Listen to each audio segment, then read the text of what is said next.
영국을 여행하던 사람이 해안을 따라서 여행하는 중에 죽은 갈매기들이 많고 그것을 치우는 사람을 보게 되었습니다. 왜 갈매기가 날지 않고 저렇게 해안에 죽어가고 있을까? 또 이렇게 왜 많은 갈매기들이 죽었을까? 궁금하여서 그 갈매기를 치우는 사람에게 물어봤죠. 왜 갈매기가 죽었습니까? 그랬더니 그 갈매기를 치우는 사람이 하는 말이, 이곳에 여름철이 되면 관광객들이 많이 오는데 그들이 과자도 주고 또 빵도 주고 거기 입맛에 길들여졌습니다. 갈매기들이. 사람들이 주는 그 과자, 빵, 뭐 여러 가지들을 주니까 그걸 아주 맛있게 받아 먹었는데 겨울이 오면 사람들, 관광객들이 줄어들고 그러다 보니까 먹을 것이 없어서 그만 굶어 죽었다라는 거죠. 원래 갈매기들은 하나님께서 만들어 놓으신 자연식품들이 많잖아요. 싱싱하고 언제든지 먹을 수 있는 것이 많은데 사람들에 의해서 길들여지고 사람들이 주는 인스턴트 식품을 먹어서 거기에 길들여져 있다 보니까 추운 겨울 날개짓을 하면서 먹어야 되는데 아무것도 할 수 없는 그런 갈매기가 되었다는 거지요. 이 이야기를 읽고 제가 곰곰이 생각해 봤어요. 그러면서 우리 교회 성도들 여러분들을 한 사람 한 사람 떠올려 봤습니다. 혹시 하나님께서 주신 양식이 있는데 그 양식을 먹으려고 하지 않고 세상에서 주는 음식에 길들여져서 하나님의 음식이, 하나님이 주신 음식을 먹지도 못하고 인생의 겨울이 찾아와서 위기를 만날 때 아무것도 할 수 없는, 그러다 죽어가는 그런 사람들이 아닐까, 그런 생각을 제가 해봤습니다. 하나님의 은혜로 구원받고 하나님의 은혜로 사는 것조차도 혹시 잊고 사는 것은 아닌가. 하나님의 은혜는 잊지 않는데 나 같은 자에게 은혜를 주셨다는 감격과 그 고마움도 점점 마음에서 사라져가고 있지는 않는가. 오랫동안 신앙의 연륜이 있고 목사요, 장로요, 집사요, 직분을 받았으나 하나님이 우리의 모습을 보시면 함량 미달의 모습은 아닐까, 이런 생각을 해봤습니다. 영적으로 죽어가거나 또는 죽은 자가 아닐까. 제가 왜 이 이야기를 읽으면서 여러분들을 떠올렸겠어요? 하나님께 예배하는 주일, 그 예배조차도 잊어버리거나 예배의 감격을 갖고 있지는 않다면 예배에 참석은 했으나 영적으로 죽어가고 있는 것 아니겠습니까? 기도가 우리의 생명이고 기도가 우리를 사는 것이라고 말은 하지만 기도가 우리의 삶에서 실종되어 버렸습니다. 하나님을 섬기는 섬김과 성도들을 섬기고 배려하는 것보다 나에게, 나를 좀 내가 우선이고 하는 이 생각으로만 살아간다면 얼마나 이기적이고 하나님 보시기에 안 좋은 모습일까. 너그러움도 있고 배려도 있고 다른 사람을 용납하고 하는 그런 모습보다는 내 주장과 내 자존심을 세우고 있다면 사실 살았으나 죽은 자가 아닐까요? 왜 이런 일들이 있을까? 적어도 여기 계신 분들은 꽤 오랫동안 신앙생활을 하고 저와 함께 동고동락하고 그래도 이만큼 성장했다고 많이 자랑을 하고 다른 성도들, 다른 목사님들 볼 때 우리 교회 성도들이 꽤 괜찮은 성도들이라고 칭찬을 많이 하지만 제가 볼 때 왜 이렇게 성장도 성숙도 좀 더딜까? 왜 이렇게 성인 아이처럼 고집 부리고 이런 모습들이 자주자주 눈에 띌까? 그 이유가 뭘까 하는 생각을 해보지 않을 수 없죠. 여러 가지 이유와 원인을 찾아볼 수 있지만 두 가지 이유가 원인이 될 것 같아요. 하나는 뭐냐면 우리가 누구인지를 모르는 거죠. 내가 어떤 사람인지 나 자신도 모르니까 어떻게 해야 될지를 모르는 거죠. 하나님이 우리를 창세전에 선택했다는 이 엄청난 은혜를 받은 나인데 이 창세전에 나를 선택한 이 선택의 은총이 아무런 의식도 없이 그저 귀에 들렸다가 사라지는, 그래서 엄청난 은혜를 값싼 것으로 취급해 버리고 있지는 않을까? 우리 자신을 모르고 있기 때문이라고 보고, 두 번째는 뭐냐면 그렇게 선택한 우리들에게 하나님이 기대하시는 것이 있습니다. 하나님이 우리를 구원하신 목적과 이유가 있어요. 그것을 우리는 에베소서 2장 10절을 통해서 확인할 수 있습니다. 우리 같이 봉독해 보겠습니다. 시작. 우리는 그가 만드신 바라 그리스도 예수 안에서 선한 일을 위하여 지으심을 받은 자니 이 일은 하나님이 전에 예비하사 우리로 그 가운데서 행하게 하려 하심이라. 아멘. 우리의 선한 일 때문에 하나님이 우리를 구원하신 것이 아니라 은혜로 구원하시고 구원받은 백성들이 선한 일을 하여야만 하는 것이 우리의 존재 목적이에요.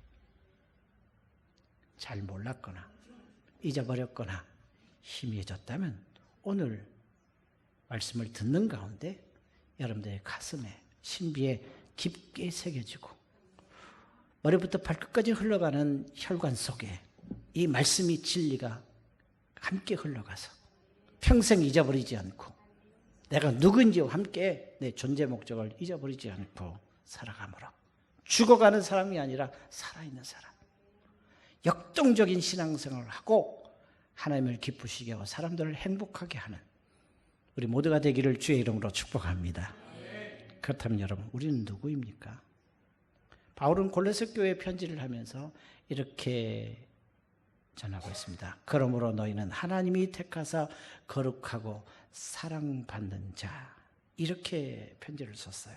이것을 원문대로 직역하면 너희는 택하사 거룩하게 하시고 사랑하심을 입는 자, 이렇게 되어 있어요. 그러니까 우리가 예수 그리스도를 믿는데 그 믿기 전에 하나님이 창세전에 선택하셨는데 그 선택의 결과가 뭡니까? 거룩하게 되었다라는 것. 지난주에 우리가 의롭게 되었다라고 얘기했어요. 하나님이 우리를 예수 그리스도를 믿음으로 의인이다라고 선언하시는 법정적인 선언이라고 했습니다. 그리고 흠이 없게 하셨다 그랬어요. 하나님 보시기에 흠 없는 제물로 드려지는, 그래서 우리를 바라보실 때마다 하나님이 기뻐하시는, 그리스도의 보혈로 우리의 모든 죄를 다 덮어서 하나님이 우리를 바라보실 때마다 흠을 찾을 수 없을 정도로 그렇게 하셨다라는 거죠.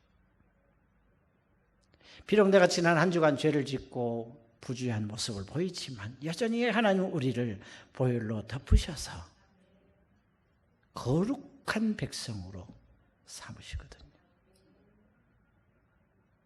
누구이길래, 내가 누구이길래 하나님이 나 같은 자를 거룩하게 하십니까? 두 번째는요, 하나님의 사랑하심을 영원히 받는 존재예요. 비록 내가 실력이 부족하고 가난하기도 하고 나이만 안 늙고 뭐 아는 것이 없다 할지라도 우리는 하나님의 사랑을 영원토록 받는 부요한 자인 줄로 믿습니다. 다른 사람의 사랑이 부족해도 하나님의 사랑 영원하고 넘치는 사랑을 우리가 받고 살아갑니다. 이 놀라운 은혜를 우리가 받아 거룩하게 되고 하나님의 사랑을 영원히 받고 있는 존재라는 사실을 인식하면 교만할 수 있겠나고요? 나태하고 게으를 수 있겠어요? 불의한 생활을 할 수 있겠습니까? 그 은혜에 감격해서 어떻게 하면 하나님을 기쁘시게 할까? 이 거룩한 고민을 하며 살지 않겠습니까? 그런데 이것을 잊어버리니까 하나님이 나를 어떤 존재로 세우고 어떻게 살아가게 하시는지를 모르니까 이 세상 시류에 흘러가는 대로 흘러가고 아무런 의식과 감격 없이 그렇게 살아가는, 살아있으나 죽은 자처럼 살게 되는 것입니다. 여러분, 하나님께서 나를 선택하셔서 거룩하고 영원토록 사랑을 받게 하신다는 이 사실을 잊지 않기를 주의 이름으로 축원합니다.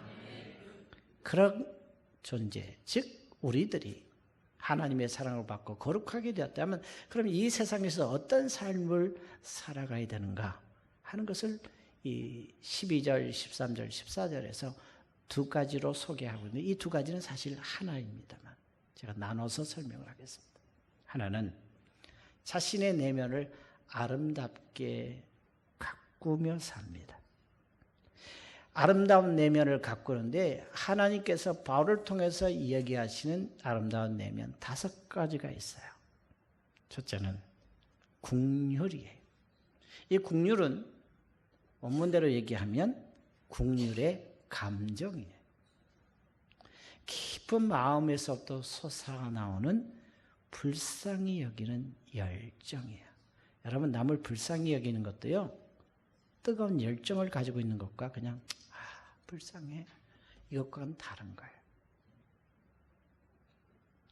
여기 긍휼이라는 것은 감정인데 남을 불쌍히 여기는 것이 마음 깊숙한 곳에서부터 나오는 건데 이런 마음이 있어요. 상대방의 잘못과 어려운 형편과 힘든 일들을 보면 비난과 냉소와 판단이 아니라 가슴 아파하면서 내 창자가 뒤틀려 가면서까지 어떻게 하면 좋을까? 쟤를 어떻게 하면 좋을까? 이렇게 가지고 있으면 긍휼이에요. 하나님께서 우리를 창세전에 선택하시고 우리를 하나님의 사랑을 받도록 하나님을 받고 살아가는 우리들이 우리의 내면을 다듬어야 될 때 긍휼이에요. 불쌍히 여기는 거예요. 근데 이 불쌍히 여기는 것은 우리의 속마음에 있는 것이라 표현되지 않으면 알 수 없어요. 그래서 여러분 그 다음에 뭐가 있죠? 자비라는 것이 나와요. 이 자비는 성격이 인자하고 부드러운 걸 얘기해요. 근데 이 두 개는 같이 연결되어 있으니까 긍휼과 자비는 밀접하게 연결되어 있어요. 우리 마음에 상대방을 긍휼히 여기면 겉으로 들어가는 얼굴 표정과 말투와 태도는 어떻습니까? 인자하고 부드럽게 되어 있어요. 그래서 상대방을 바라볼 때 어떤 눈길로 바라보는지, 그윽한 눈길로 바라보느냐, 레이저빔을 쏘는 것처럼 보느냐 다른 거예요. 그래서 한번 보겠습니다. 옆 사람을 한번 보세요. 정말 긍휼의 마음을 가지고 한번 보겠습니다. 이 자비는 긍휼을 근원으로 해서 나오는 거예요. 그러니까 여러분, 다른 사람에게 친절하게 되고 자비하게 되고 인자하게 대하는 것은 그 사람 마음속에 긍휼이 있는 거예요. 안타깝다. 어떻게 하면 도울까? 이런 긍휼의 마음이 없이는 그렇게 되지 않습니다. 예를 들면 이런 거예요. 제가 왜 저렇게 움직일까? 막 시선을 좋지 않게 보면 긍휼의 마음이 없는 거예요. 제가 무슨 이유가 있겠지. 신경도 안 쓰고 그냥 내버려 둬요. 그런 경우도 있거든요. 여러분, 정말 다른 사람을 긍휼히 여기는 마음, 저 사람 보면 내 마음이 아파, 가슴이 아파. 그러면 그 상대방에 대해서 좋은 말을 할 수밖에 없어요. 이 자비가 우리 안에 있어야 된다는 거죠. 그럼 세 번째는 뭐가 있어요? 겸손입니다. 겸손을 쉽게 얘기하면 남을 나보다 낮게 여기는 태도인데 이게 쉽게 이루어지지 않습니다. 그래서 여러분들이 겸손해지려면 아주 중요한 원리를 마음에 새겨야 돼요. 첫 번째 뭐냐면 자신의 부족과 결함을 심각하게 인식해야 돼요. 나 부족해. 나 모자라. 이렇게 얘기하지만 한쪽 마음구석에서는 그래도 나 조금은 있어. 나 그래도 괜찮은 사람이야. 이건 진정한 겸손이 아니에요. 나 바라보니까 너무 부족해. 너무 모자라. 이렇게 심각하게 인식해야 겸손해질 수 있어요. 또 하나는 누가 높고 낮고 이 판단하는 것은 지금 또는 10년 후가 아니라 주님이 다시 오실 때라는 것을 인식할 때 겸손해질 수 있어요. 여러분, 주님이 오실 때 우리를 겸손하다가 칭할 수 있지만 교만하다고 말할 때 겸손할 수 있는 기회가 없거든요. 그리고 주님이 언제 오실지 모르니까 늘 주님이 언제 오시든지 주님이 나를 판단하실 때 그래, 네가 너를 낮췄구나. 네가 낮은 자라고 인식하며 살았구나. 이렇게 말을 들어야 되는데 그 의식하지 않으면요, 우리는 늘 교만하게 돼 있어요. 그래서 남을 우습게 여기는 행동도 바로 주님이 다시 오실 때 나를 평가하고 판단하실 때가 있다는 걸 모르면 그렇게 살 수밖에 없어요. 그래서 세 번째로 늘 겸손하신 주님 예수 그리스도를 초점을 삼아서 주님을 주목하면서 살아가야 하는 것입니다. 그럴 때 우리가 겸손한 자로 살아갈 수 있죠. 네 번째는 온유라는 단어가 나와요. 이건 남에게 손해와 방해를 받고도 분노하거나 원한을 품지 않는 것이라고 볼 수 있어요. 복수하지 않는 것입니다.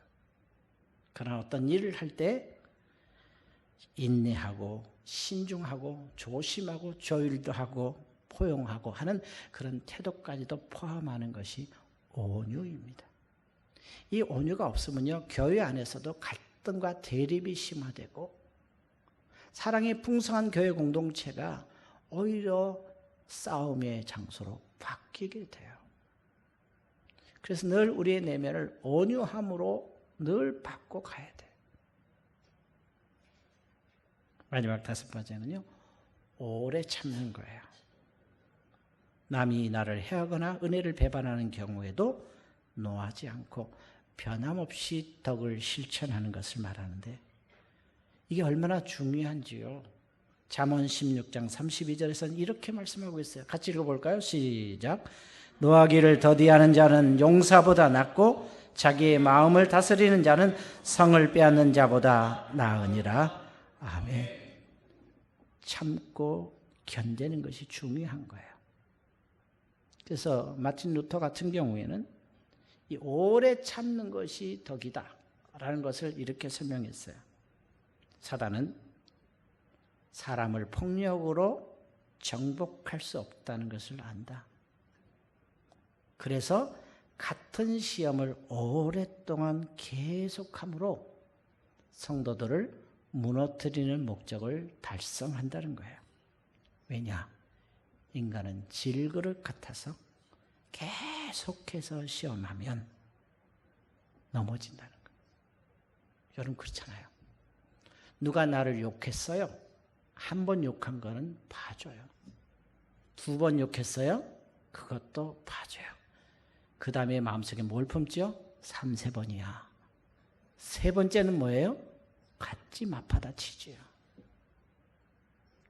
그래서 베드로는 예수님에게 예수님, 저는 7번 용서할게요. 굉장한 생각을 이야기했어요. 그랬더니 예수님이 뭐라고 그래요? 잘했다. 얼마나 잘했는지 몰라. 그래, 7번 해라. 이러셨어요? 7, 7이 49, 490번. 이건 뭐예요? 끝까지 사랑하라. 용서하라는 거죠. 근데 어렵다고요. 오래 참는 게 얼마나 어려운지 몰라요. 끊임없이 내게 나쁜 얘기를 하고 비아냥거리는 얘기를 듣는다고 생각해 보세요. 견딜 수 없어요. 스트레스 받아서 쓰러지고 입원하고 결국은 심각한 일도 벌어질 수 있어요. 견뎌야 되거든요. 오래 참아야 되거든요. 여러분, 이 5가지의 내면의 덕은 우리가 어떻게 잘 다듬어 갈 수 있겠어요? 이런 것들은 엄격히 말해서 우리 스스로 할 수 있는 게 못 돼. 그래서 우리 안에 계신 성령께 의탁해야 돼요. 왜냐하면 이런 것들은 성령께서 우리에게 열매 맺게 하시는 인격이거든요. 예수 그리스도의 그 인격을 닮아가야 돼요. 그래서 늘 성령 충만한 가운데 그리스도의 모습을, 그리스도의 인격을, 그리스도의 삶의 발자취를 주목하고 또 연습해보고 또 훈련해보고 또 다듬어 가는 거죠. 여러분, 이런 모습들이, 이 5가지 덕목들이 저와 여러분들 안에 조금씩 다 있어요. 그래서 조금 그것을 키워서 언제 어느 때 누가 보든지 이 아름다운 모습들이 우리 안에 있기를 주의 이름으로 축복합니다. 근데 바울은요, 오늘 여기서 이것을 옷 입는다라고 표현합니다. 이 5가지 덕목으로 옷을 입는다 그랬는데, 여러분들 옷을 오늘 입고 오신 성가대는 제가 잘 모르겠고 보니까 옷을 잘 입으셨네요. 오늘 왜 그 옷을 입고 오셨죠? 여러분들은 왜 그 옷을 입고 오셔서? 이것밖에 없어서? 이게 제일 무난한 것 같아서? 이거보다 더 좋은 거 있지만 쉴 것 같아서? 여러분, 왜 입고 오셨어요? 우리가 옷을 입는 이유는 뭐죠?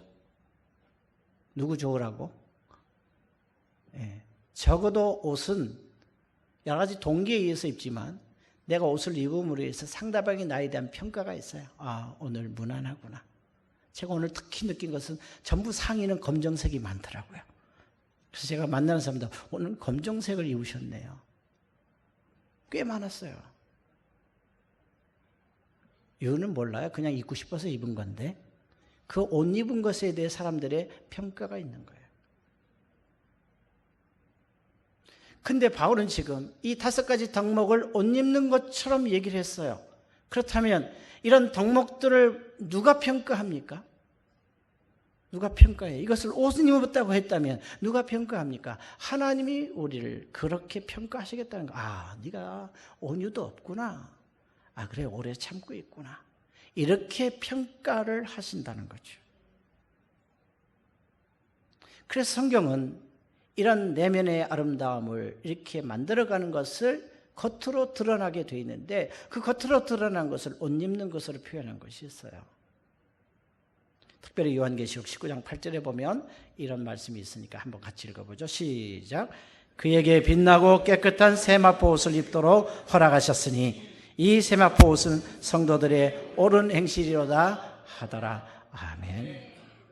빛나고 깨끗한 세마포 옷을 입은 것처럼 하나님이 그렇게 평가하시는 겁니다. 옳은 행실이라 그랬어요. 긍휼과 자비를 가지고 성도들을, 연약한 사람들을 정말 보듬어 안을 때 하나님께서 그 사람에게 빛나고 깨끗한 세마포 옷을 입었다라고 평가하시는 겁니다. 그렇다면 여러분, 지금 나의 세마포 옷은 얼마나 깨끗합니까? 더럽혀졌습니까? 구겨졌습니까? 아니면 찢어졌습니까? 하나님이 빛나고 깨끗한 세마포 옷을 입게 하시고 그것을 옳은 행실이라고 한다면 그 깨끗하고 세마포 옷이 더럽혀졌다면 나의 죄요, 나의 부조요, 나의 부실한 행동이기에 깨끗하게 하려면 하나님 앞에 나아가 죄를 자백하면 하나님이 용서하시고 모든 불의에서 깨끗하게 해 주실 줄 믿습니다. 그리고 그 말씀대로 순종하며 살 때 우리 내면이 아름다운 것을 하나님이 보시고 빛나고 아름다운 세마포 옷을 입은 것처럼 여겨주시는 거죠. 이런 모습들이 있기를 주의 이름으로 축복합니다. 창세전에 택하시고 우리를 거룩하고 영원토록 사랑을 받게 하시는 그 은혜를 안다면 그리스도의 성품을 닮아가는 이 아름다움, 내면의 아름다움이 늘 있어서 하나님을 기쁘시게 하는 우리 모두가 되기를 주의 이름으로 축복합니다. 두 번째는요, 서로 용납하고 용서하는 것입니다. 우리 13절을 같이 읽겠습니다. 시작. 누가 누구에게 불만이 있거든 서로 용납하여 피차 용서하되 주께서 너희를 용서하신 것 같이 너희도 그리하고. 아멘. 이 말씀이 원래 두 개가 아니고 하나인데 지금 나눠서 제가 설명드린 겁니다. 앞에 5가지 덕이 있어요. 앞에 2개, 그 다음 3개 이렇게 둘로 나눴을 때 겸손, 온유, 오래 참음이 우리의 삶에 적용되어질 때는 용납으로 표현되어지는 거예요. 근데 이 용납은 수동적이고 피동적이에요. 겸손, 온유, 오래 참음이 우리의 삶에 적용되어질 때는 다른 사람을 용납하는 것으로 나와요. 이건 수동적이에요. 적극적으로 안 해요. 그러나 긍휼과 자비가 내 삶에서 적용되어질 때는 능동적이고 적극적으로 하는 것이 용서예요. 근데 서로 하라는 거예요. 서로. 여러분, 가정 안에서도 갈등이 있습니다. 직장에서도 있고요. 특히 하나님의 사랑이 풍성한 교회 안에서도 갈등과 원망과 시비가 있습니다. 왜 일어나지요? 그 갈등과 다툼에는 반드시 원인을 제공한 사람이 있습니다. 없을 수 없어요. 그러면 갈등을 일으킨, 갈등을 유발한 사람이 책임을 져야 되죠.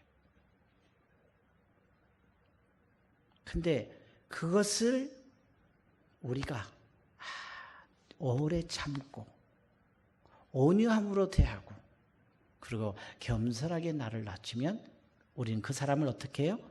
용납하는 겁니다. 근데 적극적으로 불쌍해. 잘 몰라서 그랬어.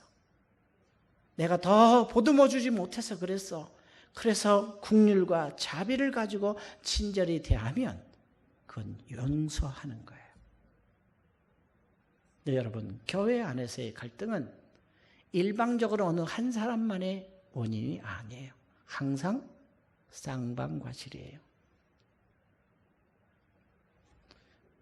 정도는 다르지만 다 쌍방이에요.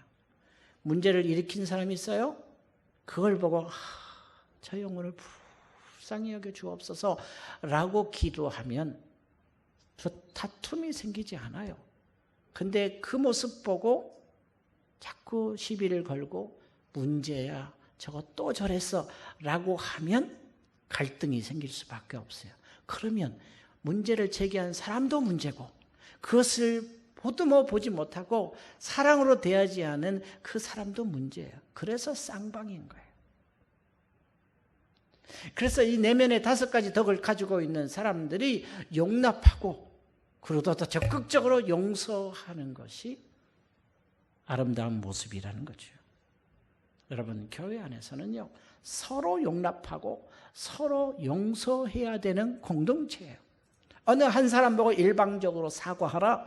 어느 한 사람 보고 너가 잘못했으니까 무릎을 꿇어라. 이렇게 할 수 있는 게 교회 공동체가 아니에요.